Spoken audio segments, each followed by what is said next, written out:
부활절은 성탄절과 더불어 교회가 정한 양대 절기입니다. 성경 전체를 균형 있게 전체를 볼 때에 네 가지 기둥이 성경을 지탱해 주는 기본 신앙입니다.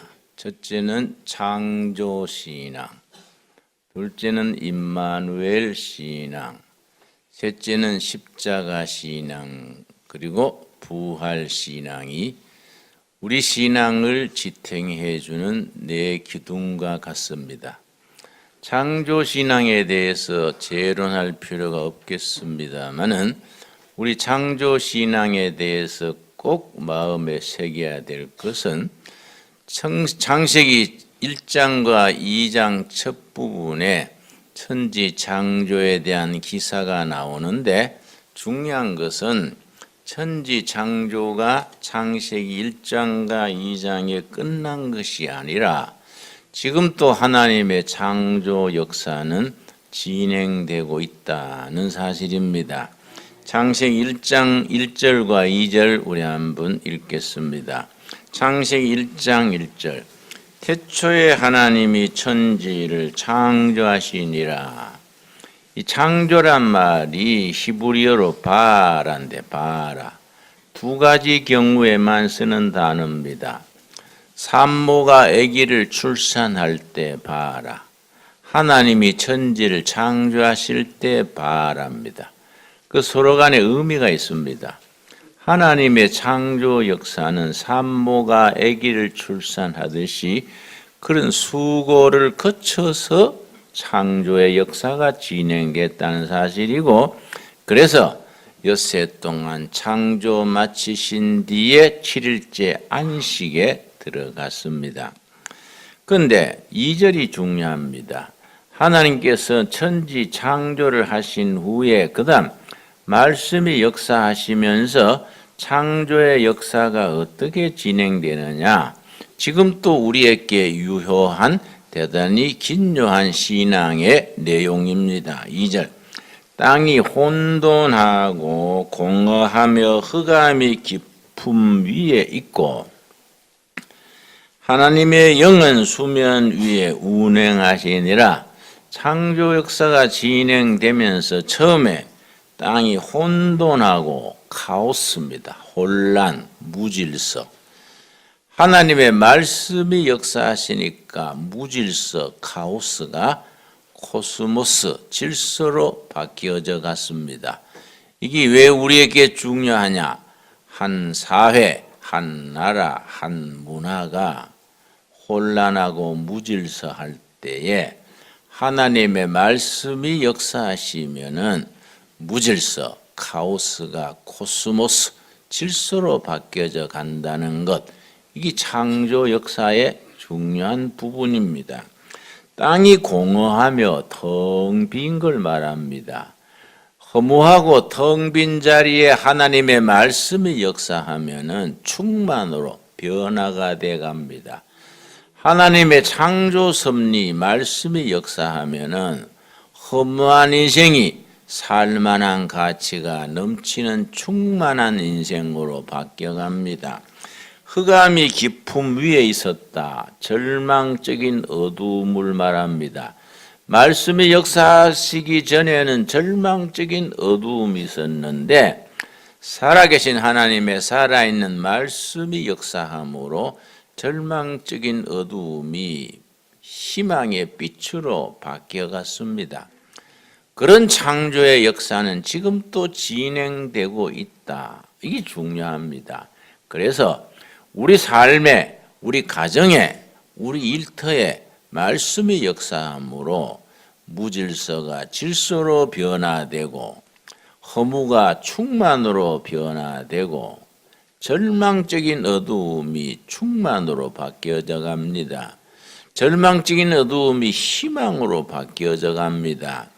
어제 우리 둘의 수도원에서 10일 금식을 마쳤는데 이번에는 38명이 참여를 했는데 그 중에 한 분이 40대 되는 젊은이인데 공황장애가 걸려서 12년 동안 공황장애에 너무 시달려서 밖에 나가는 것이 두렵고 수시로 숨이 막히고 50m를 12년을 걷지를 못했다 합니다. 우리 10일 금식에 참여해서 매일 7km를 거뜬하게 걸었습니다. 말씀이 역사하고 은혜가 역사하면은 치유와 회복이 일어나고 무질서가 질서가 되고 허무가 충만으로 바뀌고 절망이 희망으로 바뀝니다. 이 말씀의 능력이고 말씀의 역사입니다. 임마누엘 신앙, 하나님이 우리와 함께 하신다. 위대한 하나님, 창조의 하나님이 나와 함께 하신다는 신앙, 임마누엘 신앙입니다. 우리 종교 철학에서는 전 세계 종교가 대충 3,000여 가지 종교가 있습니다. 그 많고 많은 3,000여 종교 중에서 임마누엘 하나님이 백성들과 함께 하시기 위해서 인간으로 오셔서 인간과 함께 하셨다. 그러고 고난당하시고 죽으시고 묻히시고 부활하셨다. 부활의 메시지는 기독교에만 있습니다. 3,000여 종교들 중에 부활신앙은 기독교만 있습니다. 참 구원의 역사는 부활신앙에서 일어납니다. 종교에 대한 태도 중에 다원론이라고 있습니다. 다원론은 쉽게 말하면은 산꼭대기에 진리가 있다 그러면은 그 진리에 도달하기 위해서는 어느 길로 올라가도 되지 않느냐. 동쪽으로 가든 서쪽으로 가든 꼭대기만 올라가면 진리에 도달하는 것이다. 그게 종교 다원론입니다. 각 종교가 어느 길로 가든지 꼭대기에 올라가는 목표에 도달하는 것은 같다. 쉽게 말해서 그런 생각이 다원론인데 부활신앙의 입장에서는 다원론은 받아들여지지 않습니다. 왜냐? 말씀드린 것처럼 3,000여 가지 많고 많은 종교 중에 부활신앙은 유일한 성경에 그리스도께서 죽으시고 묻히시고 부활하신 데서 우리 신앙이 그 바탕에 서 있습니다. 그 도트라는 유명한 신학자가 있습니다. D.O.D.D. 도트라는 신학자는 교회가 부활신앙을 주장한 것이 아니다. 부활신앙이 교회를 존재하게 한 것이다.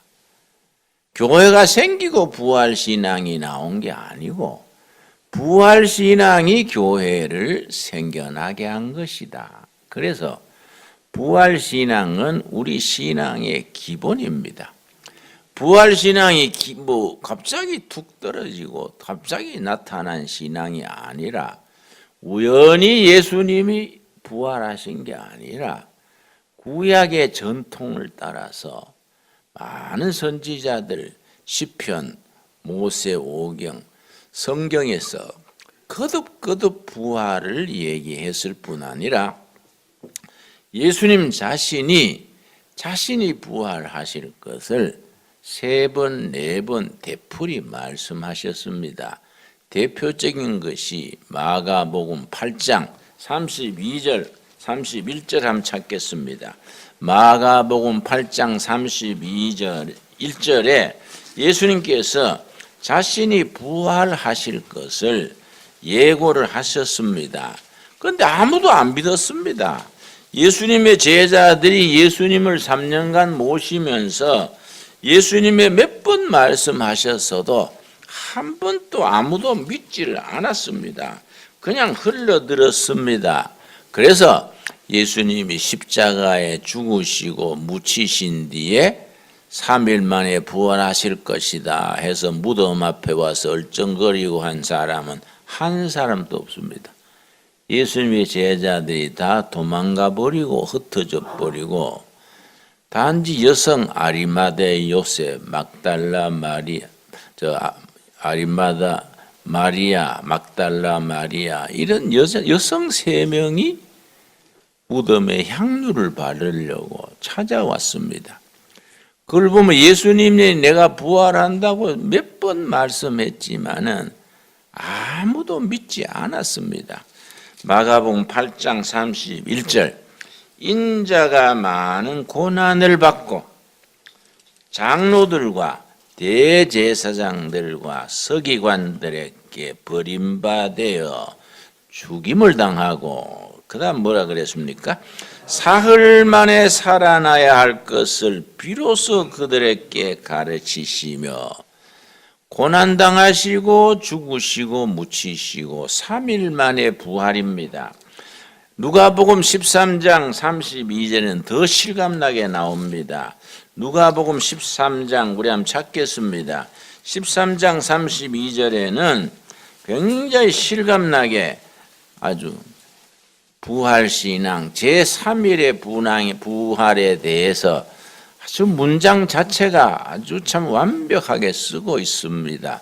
누가복음 13장 32절 이르시되 말씀하시되 너희는 가서 저 여우에 끼르라.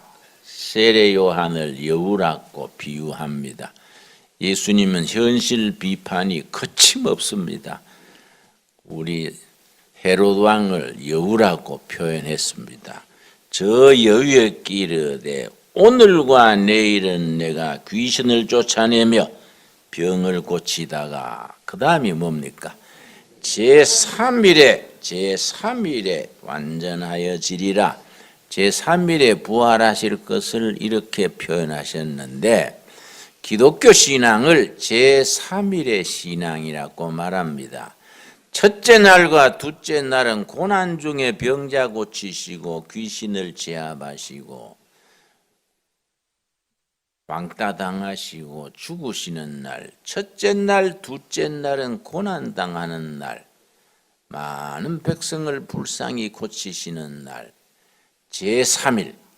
제3일은 부활하는 날입니다.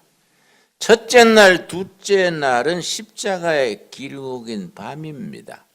셋째 날은 부활의 새벽입니다. 그래서 십자가 신앙과 부활 신앙은 짝을 이루어서 같이 나갑니다.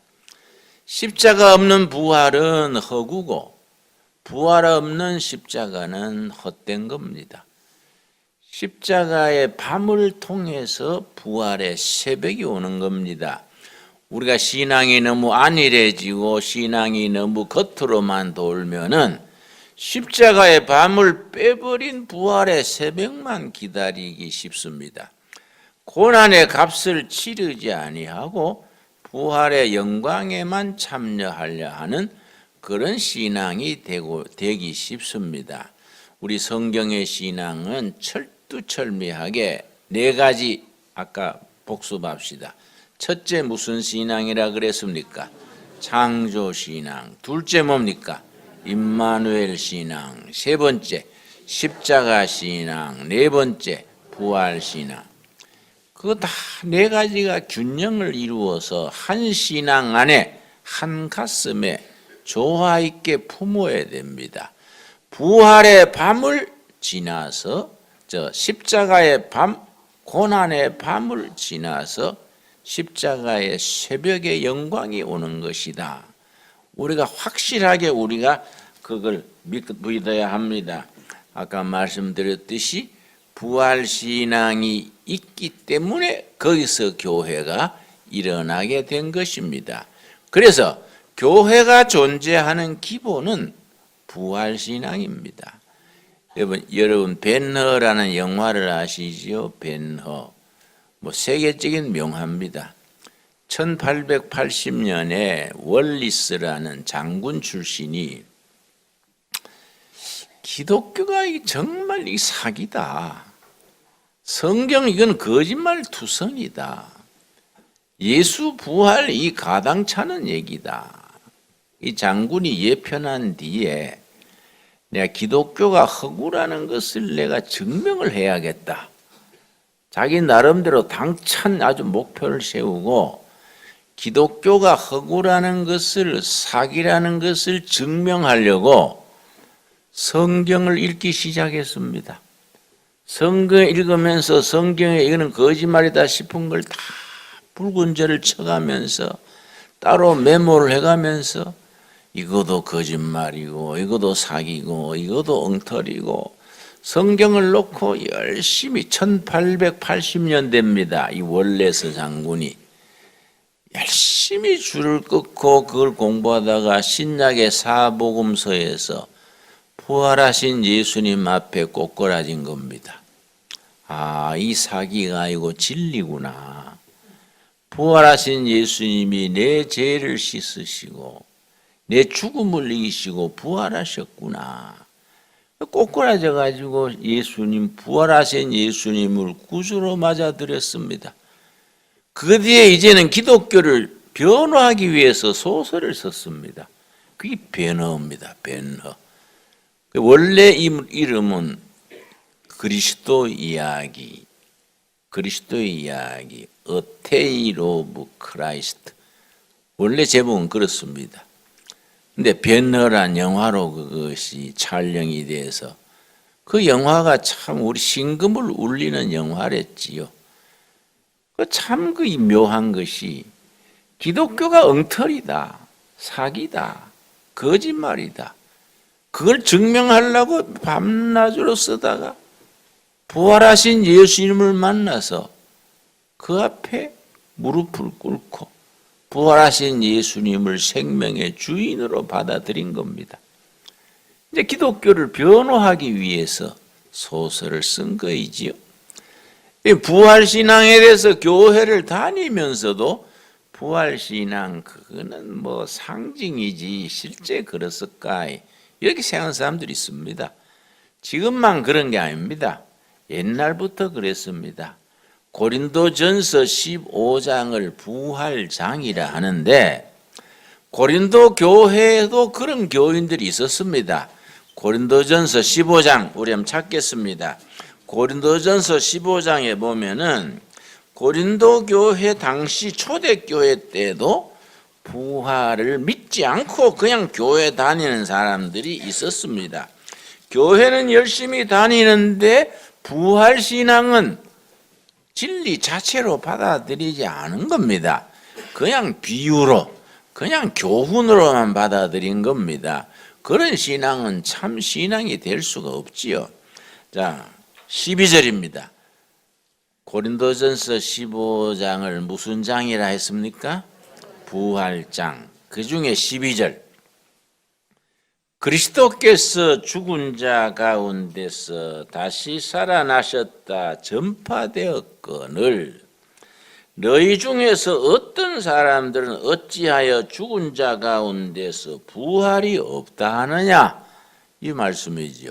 고린도 교회 교인들 중에 교회는 다니는데 부활은 없다 이래 생각하는 사람들이 그 당시도 있었습니다.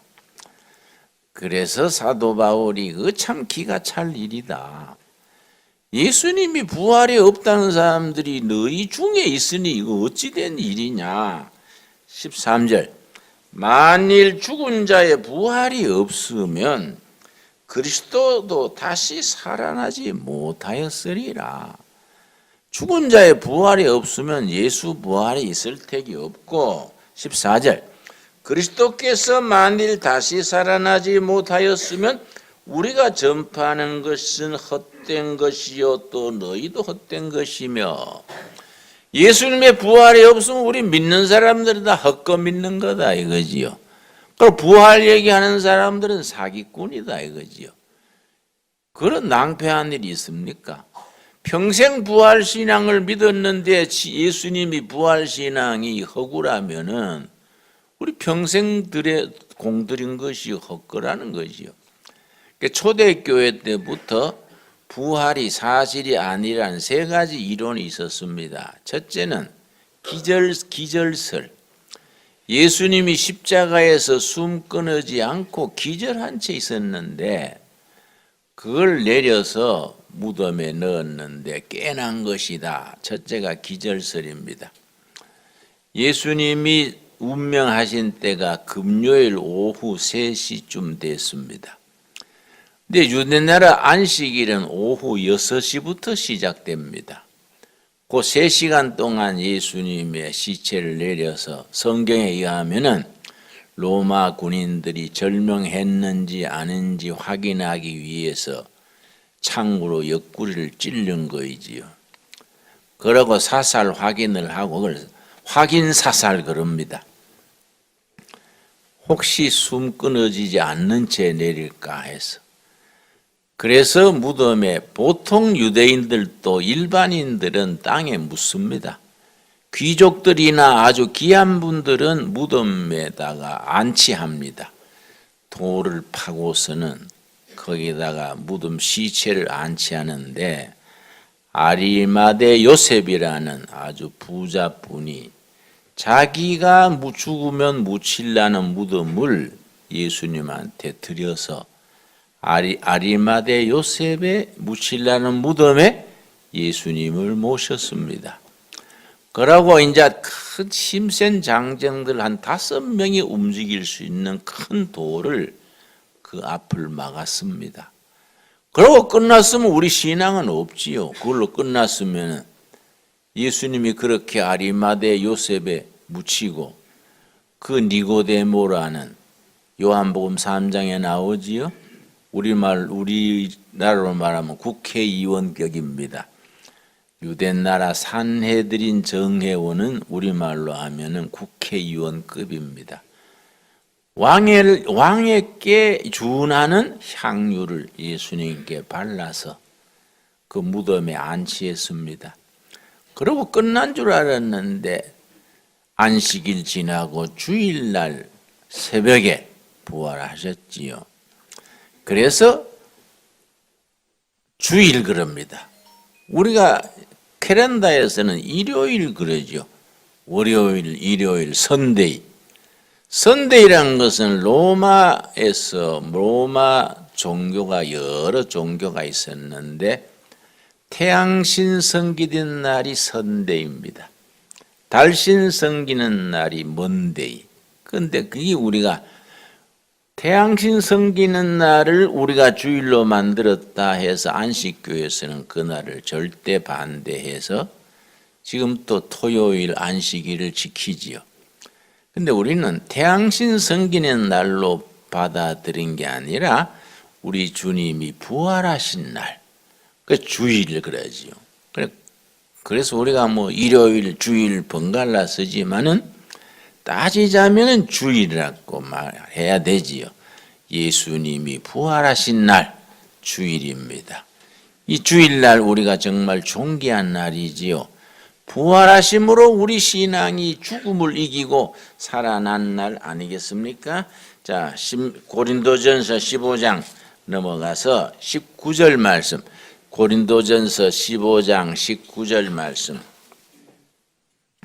만일 그리스도 안에서 우리가 바라는 것이 다만 이 세상의 삶뿐이면 모든 사람 가운데 우리가 더욱 불쌍한 자이니라. 이승으로 끝나버리면 우리는 뭐이냐? 허무한 인생이다 이거지요. 이승을 지나 저승, 우리 숨 거두는 날 천국으로 들어가는 영광, 부활의 주님을 따라서 부활신앙을 우리가 다 이어받는 영광의 사람들 아니겠습니까? 20절. 그러나 이제 그리스도께서 죽은 자 가운데서 다시 살아나사 잠자는 자들의 첫 열매가 되셨도다. 부활신앙의 첫 열매는 예수님이고 우리는 대를 이어서 우리에게까지 부활신앙을 이어가는 겁니다. 그래서 21절. 사망이 한 사람으로 말미암았으니 죽은 자의 부활도 한 사람으로 말미암는도다. 한 사람 때문에 죽음이 시작됐다. 누구를 말하겠습니까? 아담이지요. 한 사람으로 말미암아 부활이 시작됐다. 누구를 말합니까? 예수님으로 인해서 부활이 시작된 것이다. 그래서 22절이 그걸 말해 줍니다. 아담 안에서 모든 사람이 죽은 것 같이 그리스도 안에서 모든 사람이 삶을 얻으리라. 여러분, 예수님 안에서 영생을 누리는 부활신앙을 우리가 이미 누리고 있는 것을 감사드릴 수 있게 되기 바랍니다. 그런 부활신앙에 대한 감격이 있어야 돼요. 그래야 살아있는 크리스찬이 되고 존귀한 신앙 고백이 되는 겁니다. 위대한 고백을 지니고 우리가 사는 겁니다. 이런 부활신앙을 가지고 사는 우리가 결론이 15장 고린도전서 15장 57절 58절 마지막 절이 결론입니다. 부활장인 고린도전서 15장의 결론이고 우리가 살아야 될 받아들여야 될 부활절을 맞는 우리들의 마음가짐이 되어야 합니다.